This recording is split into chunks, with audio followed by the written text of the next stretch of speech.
그러다 같이 일어나셔서 하나님의 말씀 같이 봉독하도록 하겠습니다. 열왕기하 5장 1절에서 14절까지의 말씀입니다. 서로를 향해서 예수님 때문에 행복하십시오라고 인사하도록 하겠습니다. 예수님 때문에 행복하십시오. 예수님 때문에 언제나 행복하시길 바랍니다. 현대사회는 과학과 의학 그리고 그것을 실체화시킬 수 있는, 실현시킬 수 있는 기술도 참 많이 발달되어 있습니다. 그러다 보니까요, 예지간한 육신적 질병은 거의 다 치료를 합니다. 언젠가도 말씀드렸지만 연세대학교 한 건물이 6천억짜리가 있는데 암을 치료합니다. 한 번에 몇 천씩 내면 암세포가 그냥 그 암세포만 표적으로 해서 죽여요. 돈만 있으면 애지간한 암 2기든 3기든 모르겠어요. 4기까지 가도 치료가 되는지는 모르겠는데 그런 시대가 되어가고 있죠. 시대가 가면 갈수록 아마 더 발달하게 될 겁니다. 육신의 질병은 애지간한 것들은 새로운 바이러스가 일어나서 그것으로 인해서 질병이 일어나지 않는 이상 애지간한 지금까지 있던 질병들은 거의 치료하는 일이 아마 일어나게 될 거예요. 근데 육신의 질병은 그렇게 치료한다고 하더라도 현대의 모든 대부분의 사람들은 육신의 질병뿐만 아니라 마음의 질병도 다 안고 있습니다. 그전에는 그걸 질병이 아니라고 했고 그냥 네가 연약해서 그런 거야, 네가 마음이 약해서 그런 거야, 그런 식으로 치부했지만 지금은 그렇지가 않습니다. 상당히 많은 사람들이 이 심리적인 스트레스로 인해서 굉장히 힘들어하는 그러한 시대가 이런 시대죠. 그래서 정서적으로도 치료가 많이 필요한 시대입니다. 상담을 받아야 될 필요가 있고 때로는 약물을 통해서 그것을 조절해야 될 필요도 있게 되는 거죠. 그래서 우울증도요, 계절성 우울증이라는 게 있어요. 태양빛을 잘 못 받아가지고 몸이 우울감을 느끼는 거예요. 그러면은 치료하는 곳에 가면 태양빛 비슷한 형광등이 있어요. 그것을 1시간씩 쬐고 나면 또 괜찮아지기도 하고 하는 그런 것이 있습니다. 여하튼 이런 심리적인 질병들을 또 치료를 해야 될 필요가 있는 거죠. 근데 문제는 육신의 질병이건 이 마음의 질병이건 근본적인 원인 하나가 있다는 겁니다. 때로는 직접적으로, 때로는 간접적으로 우리의 모든 육과 마음의 질병을 일으킬 수 있는 그러한 문제가 있어요. 죄라고 하는 문제입니다. 죄는 우리 인간의 전인적으로 다 영향을 여전히 미치고 있습니다. 모든 질병이 죄의 직접적 결과는 아닐 수 있습니다. 죄로 인해 파괴된 환경이 우리의 질병을 만들어낼 수도 있겠지만 그러나 간접적으로 이 모든 것이 전부 다 죄와도 밀접하게 연관되어 있다는 거죠. 그러나 이 문제는 육신의 질병은 지금의 과학과 의학과 기술로 많은 것이 치료를 할 수 있지만 이 죄의 문제는 무엇이 들어와도 무엇이 개발돼도 어떤 것을 하더라도 해결할 수 없다는 게 문제입니다. 인간 스스로는 해결할 능력이 전혀 없다는 거예요. 인간이 살아온 이 죄를 짓고 난 이후부터 이 죄의 문제를 해결해 보려고 다양한 모습으로 애를 썼습니다. 착하게 살면 돼, 명상을 하면 돼, 뭘 하면 돼 했지만 그러나 그 죄의 문제는 전혀 해결되지 않은 겁니다. 인간으로서는 그 무슨 방법을 해도 죄를 해결할 수가 없어요. 하지만 우리 하나님은 완벽하게 이 죄를 해결해 내줄 수 있습니다. 죄로 인한 모든 질병들, 죄로 인한 모든 결과들을 해결하실 수 있는 분이 우리 하나님이십니다. 비단 구원을 이루는 뿐만 아니라 우리의 육신의 문제, 우리의 정서적인 문제도 모두 해결하실 수 있는, 치료하실 수 있는 분이 우리 하나님이시다라는 거죠. 성도는요, 매일같이 직면하는 죄의 문제를 가지고 하나님 앞에 가지고 나아가야 됩니다. 우리는 죄에서 여전히 벗어날 수가 없어요. 죄인입니다. 구원받은 죄인이라고 말할 수가 있죠. 여전히 잔존처럼 남아서 끊임없이 우리로 하여금 죄 가운데, 고통 가운데 살게 만드는 것이 죄라고 할 수가 있어요. 오늘도 이 자리에 오기 전까지 여러 유혹 가운데 죄에 직면한 분도 계실 것이고 지난 3일간 가족들과 함께하며 예기치 못한 은혜의 통로가 되지 못하고 이미 예정된 트러블 메이커가 된 분도 계실지도 모르겠어요. 내가 있음으로 말미암아 가족들이 불화하고 싸우고 아픔을 겪는 그러한 삶을 살았는지도 모르겠습니다. 다 그런 부분들이 죄와 연관이 되어 있다는 거죠. 이럴 때 하나님께서 우리에게 주신 치료의 방법이 있죠. 회개라고 하는 관문입니다. 성도에게 회개라고 하는 것은 생명줄과도 같은 것입니다. 그러니 우리에게 삶을 살며 겪게 되는 수많은 죄에 대한 문제들이 있거든 하나님 앞에 회개함으로 가지고 가실 수 있기를 바랍니다. 그럼 우리 하나님은 그 모든 것들을 용서하실 뿐만 아니라 치료해내실 수도 있다는 것을 기억하시고 회개를 여러분의 삶에 중요한 생명줄을 여기시길 바라겠습니다. 우리 말씀을 한번 가보갑니다. 1절부터 8절까지입니다. 아람 왕의 군대장관 나아만이 나병에 걸려버렸습니다. 이스라엘에서 잡혀온 어린 소녀가 나아만의 아내에게 한 말이 무엇이었나요? 사마리아에 있는 선지자 앞에 계셨으면 그 나병을 고치리이다. 이름도 없는 여자아이가, 종으로 끌려온 여자아이가 주인에게 지금 던지듯이 얘기하고 있는 거죠. 이스라엘 왕은 나아만의 나병을 고쳐달라는 아람 왕의 요청을 어떻게 오해하고 있습니까? 아람 왕이 틈을 타 시비하는 것으로 오해를 하게 됩니다. 옷을 찢고 내가 무슨 사실 자기 보고 낫게 해달라는 것도 아니고 선지자한테 보내라고 하는 건데 오해를 하게 되는 거죠. 그만큼 아람과 이스라엘 사이에는 긴장감이 돌고 있었다라는 것입니다. 이 엘리사는 이스라엘 왕에게 무엇이라 말합니까? 나아만을 오게 하여 그가 이스라엘에 선지자가 있는 줄 알리이다 라고 말합니다. 나아만의 병을 고치고 나아만이 결국은 하나님을 진정한 하나님으로 인정하게 만든 사람, 그 사람이 누굴까요? 이름이 뭡니까? 이름도 없고 나이도 몇 살인지도 모르는 어린 소녀입니다. 그의 직업은 뭐죠? 종입니다. 질질질 끌려온 종이죠. 그 안에 얼마나 아픈 마음들이 있었을까요? 부모를 잃었습니다. 조국을 잃었죠. 하나님에 대한 원망도 있었을 것이고 부모에 대한 원망, 자신을 지켜주지 못한 조국에 대한 왕에 대한 원망과 좌절, 그 어린 소녀 안에 내면에 누구도 쉽게 이해 못할 아픔을 끌어안고 살아가고 있었을지도 모르겠습니다. 이 어린 소녀가 나아만을 치료하고 그리고 나아만으로 하여금 하나님을 하나님으로 고백하게 만드는 통로가 되었습니다. 어린 소녀처럼 연약한 자가 성도라고 할 수가 있습니다. 우리 모두도 언제든 넘어지는 것이 우리 아닙니까? 어린 소녀처럼 그냥 바람만 불면 죄의 바람만 잠깐만 불어도 언제나 흔들리고 무너지는 것이 저와 우리의 삶이죠. 하지만 복음이라고 하는 능력은 강력합니다. 사람을 바꿔내죠. 사람을 치료합니다. 사람을 살려내는 능력이 있어요. 나는 약하지만 내 안에 품고 있는 복음은 사람과 세상을 변화시키는 놀라운 능력이 있다는 사실을 기억해야 한다라는 것이죠. 성도는 자신의 삶의 연약함을 통해서 역사하고자 하시는 하나님의 그분을 볼 수 있어야 한다라는 겁니다. 종으로 끌려갔던 그 여인, 그 여자아이가 그 여자를 통해서 나아만이 치료되고 나아만의 인생에 이방의 땅에서 하나님을 고백하게 만들 거라고 한 번도 생각해 보지 못했을 겁니다. 그러나 그 여자아이가 던졌던 그 한마디, 나의 주인이 이스라엘 땅의 선지자를 만나면 좋겠나이다, 나을 겁니다 라고 했던, 중얼거리듯 던졌던 그 말 한마디가 나아만을 치료했고 그가 하나님을 만나는 통로의 역할을 했다는 거죠. 하나님의 역사는 언제나 이렇게 일어납니다. 우리의 생각과 우리의 경험과는 참 다르게 일어나요. 저 사람을 통해서 일어날 것 같아요. 저 능력 있는 사람, 내가 누구나 다 존경하는 사람. 그러나 그럴 때도 있겠지만 그렇지 못한 때가 대부분이라는 것을 성경은 언제나 보여줍니다. 성경에 하나님의 쓰임받은 사람들의 공통점이 있어요. 여러 가지 있지만 그 중에 하나가 뭐냐면 다 연약한 사람들이었다는 겁니다. 심지어 하나님은 자기 잘났다고 그게 뻣뻣이 쳐들고 가슴 쫙 펴고 내 능력이면 되겠지라고 하는 그런 사람을 완전히 무능력하게 만들어서 하나님이 쓰실 때가 있어요. 그 대표적인 사람이 누굴까요? 모세라고 하는 사람입니다.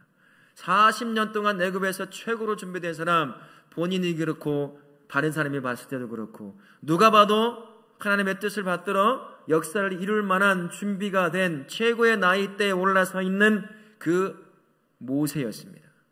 그러나 누가 봐도 준비됐다고 하는 그 사람이 40세에 그가 행한 일이 뭐죠? 살인을 저지른 일이었어요. 고작 한다는 것이 살인자로 전락하는 것이었죠. 하나님이 그를 어디로 처박아 놓죠? 광야에 40년 동안 처박아 버립니다. 양 똥이나 바라보게 만들었어요. 최고의 학문과 모든 것을 다 갖췄던 그가 40년 동안 광야야 그곳에 양을 보면서 완전히 속된 말로 바보 멍청이가 되어버렸어요. 하나님이 그렇게 만드십니다. 때가 되자 그를 만나 그를 들어 쓰셔요. 그는 처음에 40살 때까지는 80이 됐을 때 그가 손에 쥐고 있던 지팡이 능력만도 못한 사람이었습니다.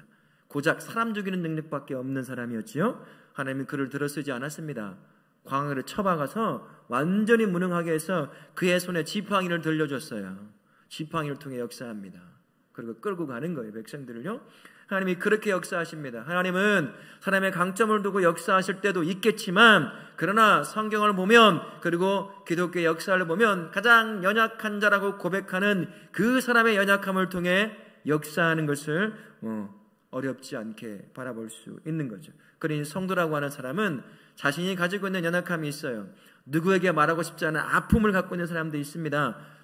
숨기고 싶은 과거의 아픔도 있을 것이고 다양한 부분이 있을 텐데, 그것들을 하나님 앞에 가지고 하나님이 그것을 통해 또 다른 역사를 이룰 것에 대한 믿음을 갖고 하나님을 붙잡는 것이 성도의 삶이라고 할 수가 있을 것입니다.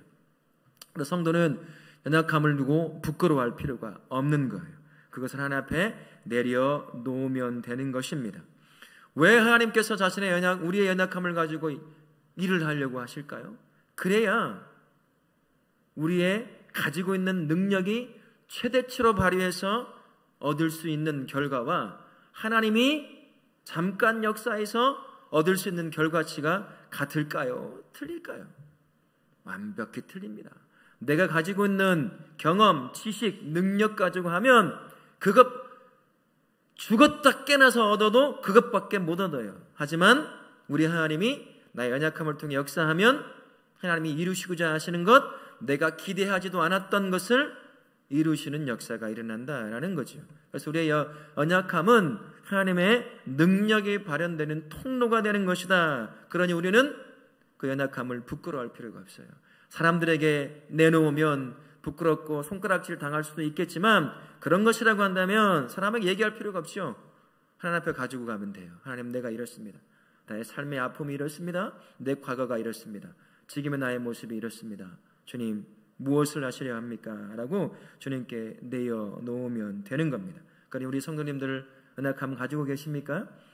포로로 끌려간 어린아이와 같은 연약함, 그가 던졌던 말 한마디가 한 사람, 아람의 2인자요 크고 존귀한 자였던 나아만을 치료할 뿐만 아니라 그가 하나님을 만나게 하는 놀라운 역사의 통로가 되었다는 것을 기억하십시오. 그러니 여러분 연약함을 부끄러워할 것이 없이 그것을 하나님 앞에 내려놓고, 하나님, 이것을 통해 무엇을 하고자 하십니까? 라고 기도하실 수 있기를 바랍니다.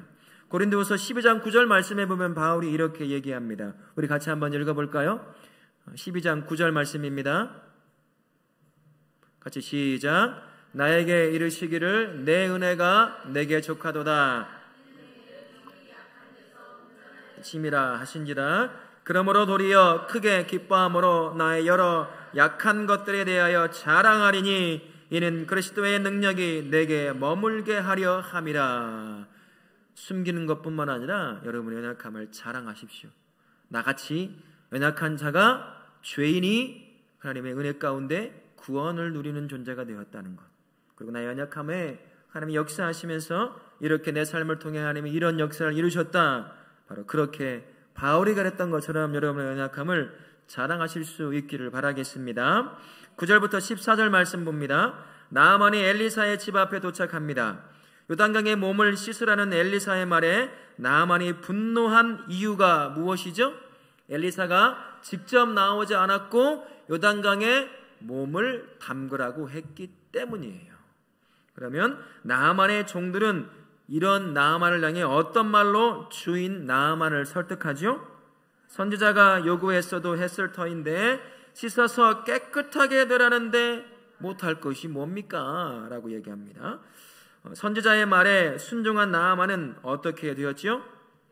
그의 살이 어린아이 살같이 회복되어 깨끗하게 되었더라. 여기 있는 우린 권사님들, 집사님들, 성도님들 어린아이 피부처럼 되고 싶으시잖아요. 요단강에 들어가십시오. 그렇게 될지 모르겠어요. 여하튼 하나님의 놀라운 역사 가운데 나하만이 이 나병이 깨끗이 나 어린아이 피부처럼 되었습니다. 우리는 나하만처럼 하나님의 도움을 구하는 그 순간에도 고집스럽게 내 방식, 내 방법, 내 지식, 내 경험을 고집부리려고 할 때가 참 많이 있습니다. 저 경험을 보면 대부분일 수도 있다는 생각이 들 때도 있어요. 하나님을 의지하는 성도가요, 고집스럽게 자기 경험, 내 경험이 이런데 저런데 수많은 이야기를 하면서 그 고집을 부리며 그것을 쫓아가요. 하나님의 방식이 아니라 자기 방식을 쫓는 거죠. 그러나 하나님의 사람 성도라고 한다면 내 방식 내려놓고 하나님의 방식에 순종함이 필요하다라는 것입니다. 만약에 나아만이 자기 자신의 방식을 쫓아갔다고 생각해 보세요. 나아만은 결코 치료받지 못했습니다. 그런데 실제로 직전까지 갔어요. 자기 고집대로, 자기 방식대로 했습니다. 엘리사가 나와서 자기 몸의 환부를 만지고 뭐 제사를 지내든 뭐를 하든 했을 것 같다, 해야 되는 거 아니냐. 이 당시에 주술적 행위가 있었어야 된다는 거예요. 내려와서 봐야 된다는 거죠. 근데 엘리사가 나오지도 않고 말만 전해요. 그냥 요단강에 7번 몸만 담그랍니다. 그러니 내가 누군데? 우리 땅에서 무언가를 치료할 때는 이러한 방식을 했어. 그리고 내가 아람의 2인자야. 크고 존귀한 자인데 감히 나에게 와서 얼굴도 안 비치고 와서 나보고 요단강에 7번 물을 담그라고? 몸에 만지도 않고 뭐 바르지도 않고 제사도 안 지내고 뭐 그렇게? 이건 우리 방식이 아닌데? 처음에 그랬잖아요. 근데 나아만에게도 좋은 사람, 좋은 종들이 있었어요. 설득력 있는 종들, 합리적인 사람들. 여러분 좋은 사람 만나야 돼요.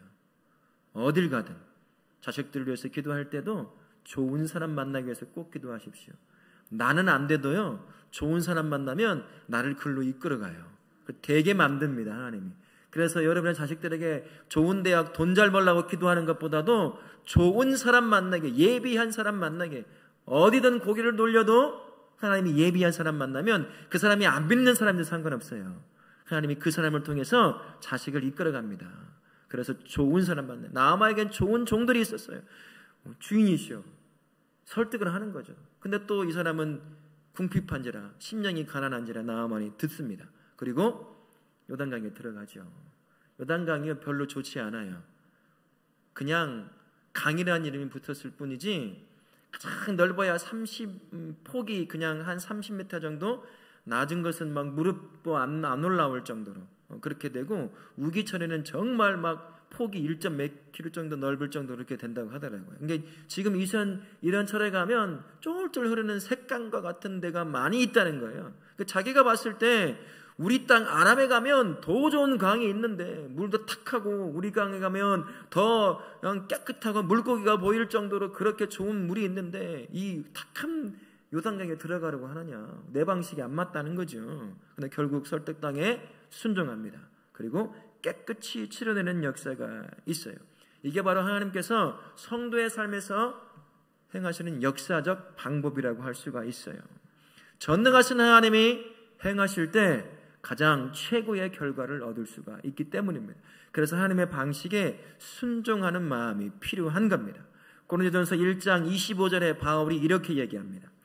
같이 한번 읽어볼까요? 하나님의 어리석음이 사람보다 지혜롭고 하나님의 약하심이 사람보다 강하니라. 네가 아무리 지혜가 있고 경험이 있고 능력 있고 힘이 있다고 하더라도 내가 하는 방식을 쫓아갈 수가 없다는 거예요.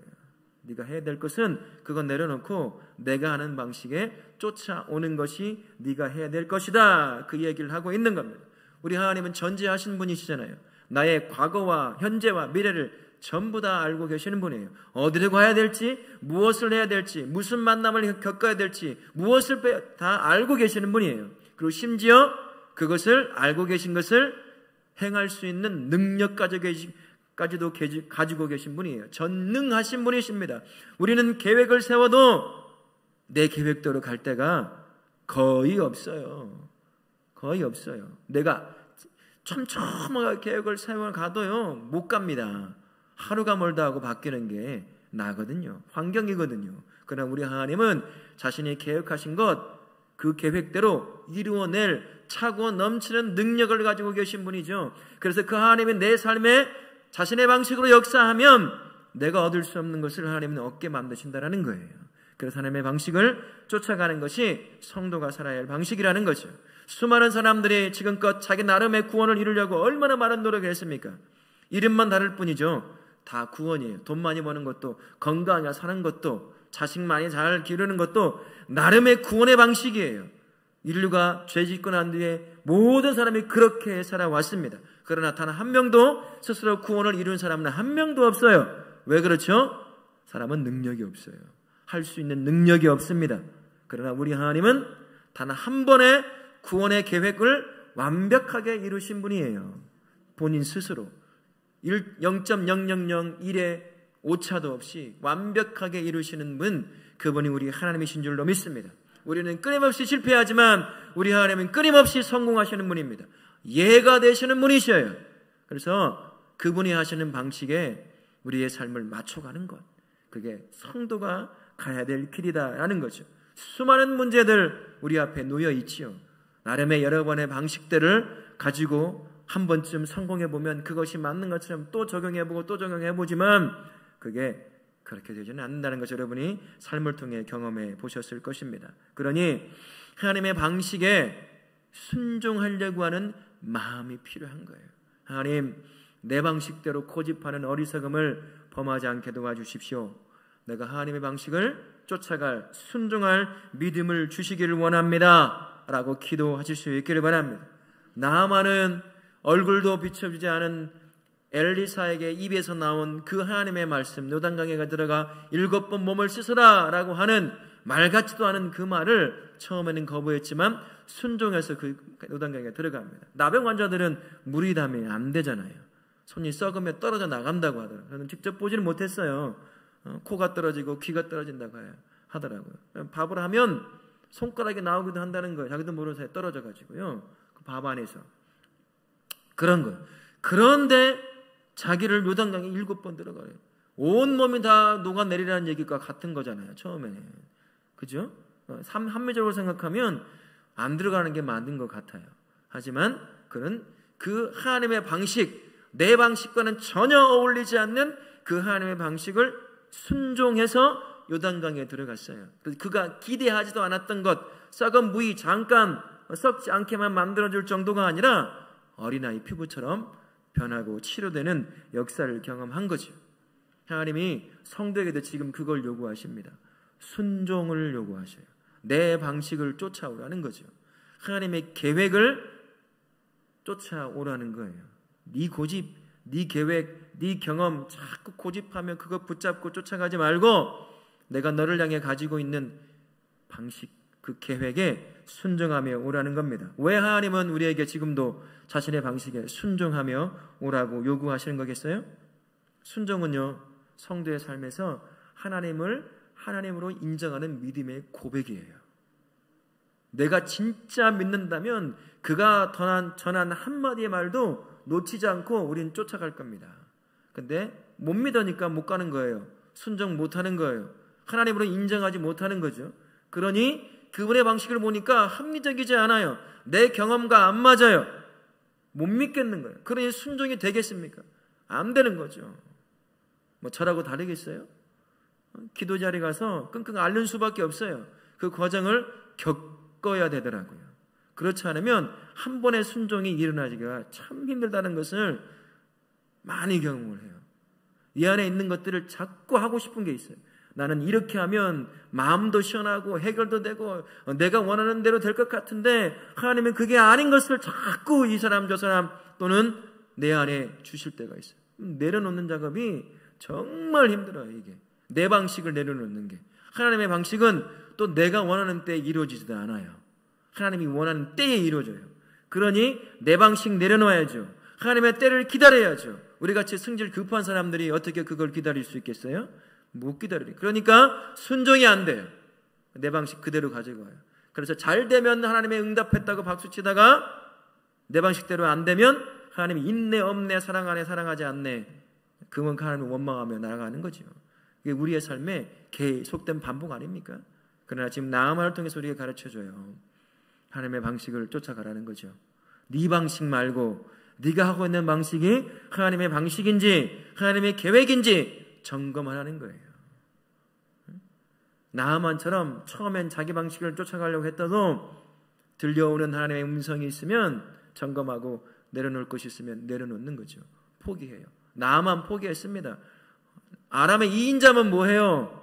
곧 있으면 몸이 썩어 죽어버리는데요. 2인자 자리에 내려놔요.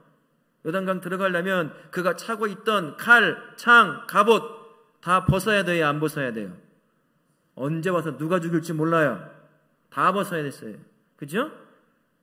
그렇게 해서 요단강에 들어갔어요. 그래서 몸이 치료하고 하나님을 고백하는 역사가 일어났다는 거죠. 우리에게도 그걸 가르쳐 주십니다. 나아만처럼 하나님의 방식을 쫓아가라는 거예요. 네 생각과 네 경험에 알량한 그 지식과 경험에 안 맞는 것처럼 보일 수도 있어. 하지만 내가 너를 향해 가지고 있는 계획과 방식은 이거야 라고 말씀하신다면 성도라면 쫓아가야죠. 힘들어요. 아닌 것 같아 보일 때도 있어요. 쫓아가면 그대로 그렇구나 라고 인식할 수 있을 정도로 그렇게 뭔가 이루어지면 좋은데 또 그것도 아니에요. 잘 보이지도 않아요. 경험되지도 않아요. 어느 때는요, 지나가고 난 뒤에 뒤를 돌아보니 돼 있는 게 있어요. 나는 전혀 아닌 것 같아 보였는데 그게 하나님께서 하시는 방식이에요. 그러니 내가 필요한 게 뭐겠습니까? 순종이라고 하는 거예요. 순종이 없으면 안 된다는 거죠. 나만에게 하나님께서 요청했던 것이, 요구했던 것이 순종이었던 것처럼 지금 성도인 저와 우리에게도 너의 삶에 역사하고 싶어하는 하나님, 내 방식대로 역사하고 싶어 하시는 그 하나님에게 순종하라고 말씀하고 계십니다. 나만 그 사람은 이스라엘 사람도 아니었어요. 이스라엘 백성을 쳐서 어린 여자를 종으로 끌려갈 정도로 포악한 이방의 사람이었습니다. 그런데 그가 이스라엘 사람들은 이스라엘 왕도 순종하지 않았는데 이방의 장군이 그 얼굴도 비춰주지 않는 말만 전하는 엘리사의 말에 순종했네. 이스라엘 백성들이 얼마나 부끄럽겠어요. 성도들이 얼마나 부끄럽습니까? 심지어 저도 만난 분이 있는데 자기는 예수 안 믿는데요, 자기 아내가 11조를 하라고 해서 교회 한 번도 나가지도 않아. 11조를 했다는 거예요.